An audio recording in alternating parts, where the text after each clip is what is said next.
अस्सलामुअलैकुम अज़ीज़ नाज़रीन, तलबा और तालबात। मैं हूँ मियाँ वक़ार अहमद अल-वक़ार टीवी के साथ। आज हम एक ऐसे जज़ीरे के बारे में पढ़ने जा रहे हैं जिसे खुश्की का कोई भी रास्ता नहीं है और वो समंदरों के बीचों बीच घिरा हुआ है और वहाँ ज़िंदगियाँ किस तरह लोग बसर कर रहे हैं, बल्कि वहाँ जो उनके हालात हैं उनके बारे में आपको बताता चली जाऊँगा कि वो लोग बहुत ही एडवांस हैं और बहुत बड़ी वहाँ एक ईस्ट वेस्ट के नाम से सेंटर में सुपर मार्केट जो है वो मौजूद है, जिसे बेगम अख्तर रियाजुद्दीन जो कि मुसन्निफ़ा हैं इस सबक की, उन्होंने बयान किया है। उन्वान सबक हवाई है, सबक नंबर 8 है। मुसन्निफ़ा बेगम अख्तर रियाजुद्दीन। जो रियाजुद्दीन साहब थे वो वफाकी सेक्रेटरी थे पाकिस्तान के और रोमानिया के वो सफ़ीर थे। मुख्तलिफ ममालिक में उनका जब दौरा होता था तो बेगम रियाजुद्दीन को भी उनके साथ सफ़र करने का शरफ रहता था, इसलिए वो एक सफ़रनामा निगार बन गई। अब सफ़रनामे के बारे में आपको बताता चलूँ कि सफ़रनामा जिस तरह पहले लोग सफ़र करते थे, मुख्तलिफ ममालिक में से होते हुए गुज़रते हुए जाते थे और वहाँ स्टे करते थे, क़याम करते थे, तो वहाँ के लोगों के बारे में, वहाँ की समाजी ज़िंदगियाँ, इक़्तिसादी ज़िंदगियाँ, माशियात और वहाँ के हालात और वाक़यात को नोट करते चले जाते थे। तो इस तरह जब उनका सफ़र मुकम्मल होता था तो वो एक सफ़रनामा बन जाता था, लोग उसे पढ़ के इस्तिफ़ादा हासिल करते थे। आज के दौर में वीडियो कैमरास के साथ वीडियोज़ बनाई जाती हैं और उन्हें सेव कर लिया जाता है और उनकी एडिटिंग करके उन्हें रिलीज़ कर दिया जाता है। जैसा कि आप देखते हैं टूरिस्ट को, ये भी टूरिस्ट थी। टूरिस्ट जो होता है वो अपने तमाम जो सफ़र की हिस्ट्री होती है उसे लिख लेता है या उसे वीडियो फॉर्म में और तस्वीर की शक्ल में वो सेव कर लेता है। सफ़रनामा इस सबक की सिंफ है और माखिज हुआ धनक पर कदम, इनकी जो एक अल्लाह पाक की तसनीफ है, धनक पर कदम इनका सफ़रनामा है, उससे ये सबक जो है ये हवाई लिया गया है। इनके मशहूर सफ़रनामे धनक पर कदम और 7 समंदर पार हैं। अब हम असलूब मुसन्निफ़ा पढ़ते हैं। बेगम अख्तर रियाजुद्दीन को अपने खामन रियाजुद्दीन की वजह से, जो पाकिस्तान के वफाकी सेक्रेटरी और रोमानिया में पाकिस्तान के सफ़ीर रहे, मुख्तलिफ ममालिक में सफ़र के मौके मिलते रहे, तो उन्होंने सफ़रनामे लिखे। उनका अंदाज़ अछूता और अनोखा है। उन्होंने मुख्तलिफ ममालिक के हालात और वाक़यात लिखते वक्त वो खूबसूरती के साथ मनाज़र की तस्वीर कशी भी की है। सियाक़-ओ-सबाक़ सबक का कुछ यूँ है। सबक हवाई मुसन्निफ़ा की मशहूर ज़माना तख्लीक धनक पर कदम से अर्ज़ किया गया है। मुसन्निफ़ा की जाए पैदाइश कलकत्ता थी। दौरान सफ़र उन्हें वहाँ पड़ाव भी करना पड़ा। ये सफ़र मुसन्निफ़ा का ज़िंदगी के यादगार सफ़रों में से एक है। हवाई पहुँचने पर मियाँ इस्तकबाल के लिए रात गए तक पहुँचे। मियाँ ने अपने घर को फर्नीचर के साथ भर रखा था और 1857 के मॉडल की एक जो थी वो कार रखी हुई थी। लाइब्रेरी से किताबें हासिल की जाती थी जो कि हवाई यूनिवर्सिटी की एक लाइब्रेरी थी और जज़ीरा हवाई की कुदरती खूबसूरती का तज़किरा उन्होंने नहायत अहसन अंदाज से किया है। एक जापानी बाग देखने से इनका सफ़र जो है वो भी ताल्लुक़ रखता है। वो इस कदर ईमान शिकन था जापानी बाग जो था कि जब वो लाइब्रेरी जाया करती थी तो वो उस जापानी बाग में घुसकर उसका नज़ारा लिया करती थी। अजीज़ तलबा और तालबात, हम سبق کے خلاصے کے اہم نکات کی طرف آتے ہیں۔ ٹوکیو سے ہونولولو تک کا جو طویل سفر ہے اس کا ڈر اور خوف ان کے دل میں بیٹھ گیا تھا، اور انہوں نے اپنی ایک سہیلی سے اس بارے میں معلومات لیں تو انہوں نے بتایا کہ ایک طویل بحر الکاہل کے اوپر سے گزرنا پڑتا ہے جہاں زندگی اور کشمکش کی موت میں سے انسان گزرتا ہوا چلا جاتا ہے۔ ان کے گھر کی ذمہ داریاں جو تھیں وہ انہوں نے سمیٹیں اور اس کے بعد وہ سفر پر نکلی۔ غریب ایئر لائن کا کراچی ایئرپورٹ سے ہوائی تک کا جو سفر ہے اس میں کلکتہ جو ہے ان کی جائے پیدائش ہے، وہاں وہ پڑاؤ بھی ڈالتی ہیں۔ وہاں ایئرپورٹ پہ پہنچنے کے بعد taxi east west centre high rise hostel, اور وہ کہتی ہیں کہ ہمارا استقبال جس جوش و خروش سے کیا گیا وہ پہلے کبھی نہیں ہوا۔ ہنومابے پر پکنک، سپر مارکیٹ اور یونیورسٹی، سپر مارکیٹ کا موازنہ اور خریداری پر خرچہ، گھر کی اشیاء اور کار کا ماڈل پہلے بھی بتا چکا ہوں کہ 1857 کا ماڈل قرار دیا ہے۔ سینئر اسکالرز اور ان کا وظیفہ $1200 ریسرچ کے لیے جو وہاں ایسٹ ویسٹ سینٹر جاتے تھے مقرر کیا گیا تھا۔ گھر سے جاپانی باغ اور لائبریری کے سفر تک کے نظارے۔ عزیز طلباء و طالبات، اس ویڈیو کو شروع سے لے کر آخر تک ضرور دیکھیے گا، کیونکہ میں نے ہوائی کے بہت سارے خوبصورت مناظر جو ہیں وہ اس ویڈیو کے اندر ڈالے ہیں، اور اس کی جھلکیاں دیکھ کر لطف اندوز ہو جائیے گا۔ چینل کو لہٰذا سبسکرائب بھی کیجیے گا، شیئر اور کمنٹس لازمی دیجیے گا، لائکس بھی کیجیے گا۔ عزیز طلباء و طالبات، خلاصے کے اہم نکات کے بعد ہم آتے ہیں تشریح کے اہم حوالہ جات کی طرف۔ حسن کی تلاش میں اگر ہم ساری دنیا کا چکر لگا لیں، اگر وہ ہم میں نہیں ہے تو کہیں نہیں ملے گا۔ یہ قول جو ہے یہ ایمرسن کا قول ہے۔ اسی طرح سب سے زیادہ حسن رکھنے والی شے انسان کا ارادہ ہے۔ بولی سینا نے کہا ہے کہ حقیقی خوبصورتی کا سرچشمہ دل ہے، اگر یہ تباہ ہو تو چمکتی ہوئی آنکھیں کچھ کام نہیں دیتی۔ ہنری ڈیوڈ نے کہا ہے کہ انسان اپنی خواہش کا آپ خالق ہے۔ اسی طرح انسان کا کردار اس سے معلوم ہوتا ہے کہ وہ کس شے سے خوش ہوتا ہے۔ آسٹر وائلڈ نے کہا ہے کہ اگر فیشن کی سرپرستی عورتیں نہ کریں تو لاکھوں درزی بھوکے مر جائیں۔ عزیز طلباء و طالبات، سبق کے مشہور اقتباسات کی تشریح لازمی دیکھیے گا، اس کے بعد ہم تشریح کا سٹارٹ لیتے ہیں۔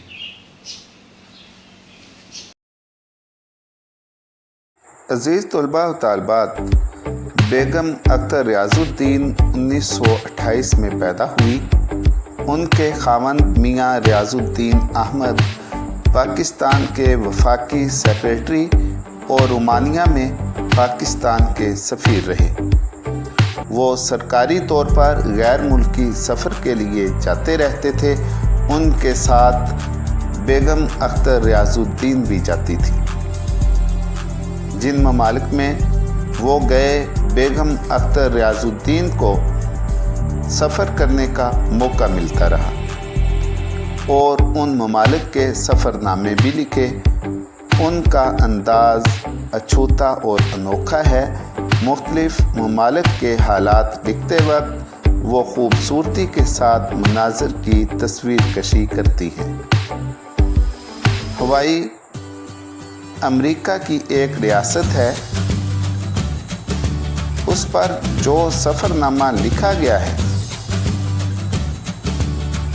اس سے یہ سبق اخذ کیا گیا ہے: دھنک پر قدم اور 7 سمندر پار ان کے مشہور سفر نامے ہیں۔ عزیز طلباء و طالبات، मुसन्फ़ा को भी अपने शौहर की वजह से मुख्तलिफ़ ममालिक की सैर व सियाहत के मौक़े मिलते रहे और दुनिया के हसीन मकामात व मनाज़र उनकी कमज़ोरी बन गए, जिसका एतराफ़ मुसन्फ़ा ने ख़ुद किया है। वैसे भी कुदरती मनाज़र का हुस्न उन्हीं को मुतासर करता है जिनमें ज़ौक़ जमालियात की सिफ़त होती है, वरना ये मनाज़र उल्टा असर करते हैं। जैसा कि एमरसन का कौल है, हुस्न की तलाश में अगर हम सारी दुनिया का चक्कर लगाकर आएं, अगर वो हम में नहीं है तो कहीं नहीं मिलेगा।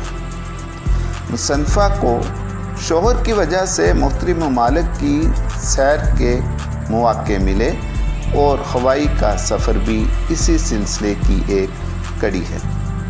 पाकिस्तान से हवाई का सफ़र सैकड़ों मीलों पर मुहित है। सफ़र की तवालत का खौफ मुसन्फ़ा के दिल में था।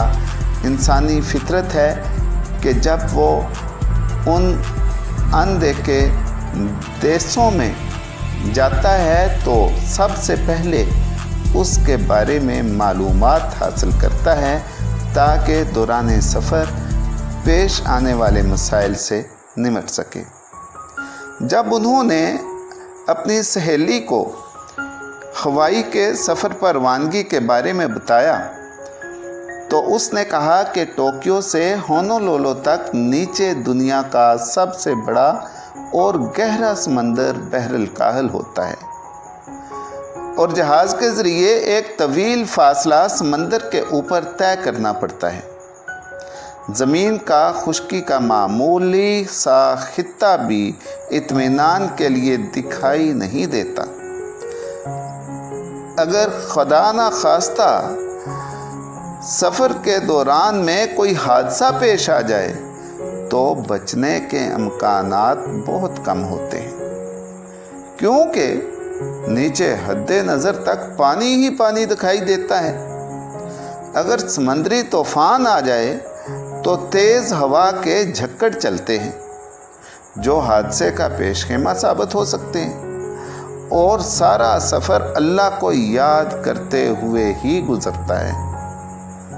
मुसन्फ़ा अपनी सहेली की बातें सुनकर पहले तो बहुत खौफज़दा हुई, मगर उनके शौहर पहले ही हवाई जा चुके थे, इसलिए मुसन्फ़ा का वहाँ जाना ज़रूरी था। मज़ीद बरां वो हवाई के कुदरती हसीन मनाज़र को देखने का पक्का इरादा कर चुकी थी और सफ़र के तमाम इंतज़ामात भी मुकम्मल हो चुके थे, इसलिए उन्होंने हवाई जाने की ठान ली। किसी फ़िलासफ़र ने खूब कहा है, सबसे ज़्यादा हुस्न रखने वाली शय इंसान का इरादा है। डियर स्टूडेंट्स, मुसन्फ़ा बताती हैं कि हमें जज़ीरा हवाई के हसीन मनाज़र देखने का बहुत शौक़ था, इसलिए घर के तमाम कामों से फ़रागत के बाद हम जज़ीरा वाहो की सैर के लिए कार में बैठकर रवाना हुए। ये जज़ीरा हवाई के दीगर जज़ीरों में अपनी दिलकशी, खूबसूरती और दिल फरेबी के हवाले से ख़ास अहमियत रखता है। मुसन्फ़ा बताती हैं कि शाम के वक्त समंदर की लहरों पर सूरज की रोशनी मुनकस होकर खूबसूरत मंजर पेश कर रही थी। साहिल के अतराफ़ में जहाँ तक नज़र जाती थी सब्ज़ा ही सब्ज़ा दिखाई देता था, जिसने वहाँ के हुस्न को चार चांद लगा दिए थे। मुसन्फ़ा अपने तासरात बयान करते हुए बताती है कि वहाँ का फितरी और दिल मोह लेने वाला हुस्न देखकर यूँ महसूस होता था कि जैसे फितरत जो बेहद कदीम और पुरानी है, नए सिरे से नहायत खूबरू और जवान हो गई है और शबाब का दौर दोबारा लौट आया है। क्योंकि वहाँ की हर चीज़ नई और खिली खिली लग रही थी। तरोताज़ा और दिलकश घास का ये मंजर बड़ा ही दिलरुबाई का समा पेश कर रहा था। यहाँ हर चीज़ में कुदरत की सनाई दिखाई देती है और तरोताज़ा और रंगारंग फूलों ने वहाँ के हुस्न को दोबाला कर दिया है। देखने वाले की नज़रों को ये मंजर ठंडक और ताजगी का एहसास देता है और दिल को सरूर और राहत और फरहत मिलती है। बकौल अबू अली सीना, हकीकी खूबसूरती का सरचश्मा दिल है। अगर ये तबाह हो तो चमकती हुई आंखें कुछ काम नहीं देती। इस जजीरा में समंदर की गहराई में इजाफा होता चला जाता है, हत्ता के फिलिपाइन के करीब गहरा समंदरी मकाम जिसे ट्रांसी मैरियन कहा जाता है, जिसकी गहराई तकरीबन 35,800 फीट है और यहाँ का पानी दीगर साहलों के पानी से ज़्यादा नीला और भड़कीला है। दोपहर के वक्त सूरज की रोशनी पड़ती है तो पानी ज़्यादा नीला और चमकीला बन जाता है, जिसे मुसन्निफ़ा ने कीमती पत्थर नीलम करार दिया है। दोपहर के वक्त जब इस चमकदार नीले पानी पर सूरज की किरणें पड़ती हैं तो ज़्यादा चमकदार और रोशन हो जाता है और किरणें मुनहकिस होती हैं, जिसकी वजह से आंखें खोलना मुश्किल हो जाता है, बल्कि उसकी चमक और भड़क से आंखें चुंधिया जाती हैं। यानी आंखें उसके जलवे और नज़ारे की ताब नहीं ला सकती और ये खूबसूरत मंजर इंसान के दिल में एक अजीब सरूर की कैफियत तारी कर देता है। अज़ीज़ तलबा व तालिबात, मुसन्निफ़ा ने हवाई की सुपर मार्केट के बारे में अपने तासरात बयान किए हैं। कहती हैं कि सुपर मार्केट अमेरिका की एक मजबूत मईशत और उनके सरमायादार मुल्क होने का मुंह बोलता सबूत है। उन्होंने बेहतर हिकमत अमली और ज़बरदस्त पॉलिसियों को अपनाकर मुल्क की तरक्की को बामे अरूज पर पहुँचाया है, क्योंकि सरमायादाराना निज़ाम में सरमायादार को अपने सरमाया में इजाफ़ा करने का भरपूर मौका मैसर आता है। इसके बाद मुसन्निफ़ा बताती हैं कि यह मार्केट अमरीकियों की तर्ज़ ज़िंदगी का बुनियादी किला है, जिसमें जाकर अमरीकियों की पसंद, उनके ज़ौक़, माशरत और लिबास, गर्ज ये कि उनकी ज़िंदगी गुजारने के अंदाज़ और ढंग से वाक़फ़ियत होती है। डॉक्टर सैमुअल जॉनसन का कौल है, इंसान का किरदार उससे मालूम होता है कि वो किस शय से खुश होता है। आम तौर पर ताजर हज़रात अवाम के ज़ौक़ और पसंद को मद्देनज़र रखते हुए चीज़ें मार्केट में लेकर आते हैं। सुपर मार्केट में मौजूद चीज़ें भी अमरीकियों के ज़ौक़ और पसंद की नुमाइंदा हैं। इसीलिए मुसन्निफ़ा ने इस मार्केट को अमरीकन तर्ज़ हयात का बुनियादी किला करार दिया है। सुपर मार्केट में हर चीज़ कसरत के साथ मौजूद है और किस्म किस्म की चीज़ों के ज़ख़ीरे ख़रीदारों की दिलचस्पी का बायस हैं और उन्हें ख़रीदने की भरपूर दावत देते हैं। चूँकि सरमायादाराना निज़ाम में सरमायादार को मुख्तलिफ़ हरबों से लोगों से रकम बटोरने और जेबें साफ़ करने की इजाज़त होती है, इसलिए ग्राहकों को उधार में भी चीज़ें मिल जाती हैं और कम कीमत यानी सेल पर भी चीज़ें बेचने का दावा किया जाता है, जिससे वक्ती तौर पर ग्राहक खुश اور مطمئن ہو جاتا ہے۔ یہ تمام سہولتیں سرمایہ دار گاہکوں کو اپنے جال میں پھنسانے کے لیے دیتے ہیں، جس میں وہ کامیاب بھی ہو جاتے ہیں، جس سے سپر مارکیٹ وجود میں آئی ہے۔ تب سے معمولی چیزیں بیچنے والے دکاندار اور کریانہ فروش دیوالیہ ہو کر رہ گئے ہیں اور ان کی چھوٹی چھوٹی دکانیں ختم ہو گئی ہیں۔ دراصل سپر مارکیٹ 10 بازاروں کا مجموعہ ہے اور لاہور کے بازار انارکلی اور مال روڈ کی ساری دکانوں کا سامان سپر مارکیٹ کے ایک کونے میں رکھا جا سکتا ہے۔ مصنفہ نے اس مارکیٹ کو شیطان کی آنت قرار دیا ہے، جس کا مطلب ہے کہ یہ مارکیٹ بہت بڑی اور نہ ختم ہونے والی ہے۔ یہ اتنی طویل ہے کہ انسان چلتے چلتے تھک جاتا ہے۔ یہاں چیزوں کی کثرت اور بہتات ہے، جسے دیکھ کر انسان ایشیا اور افریقہ کے ممالک کی غربت و افلاس اور بھوک کو بھول جاتا ہے۔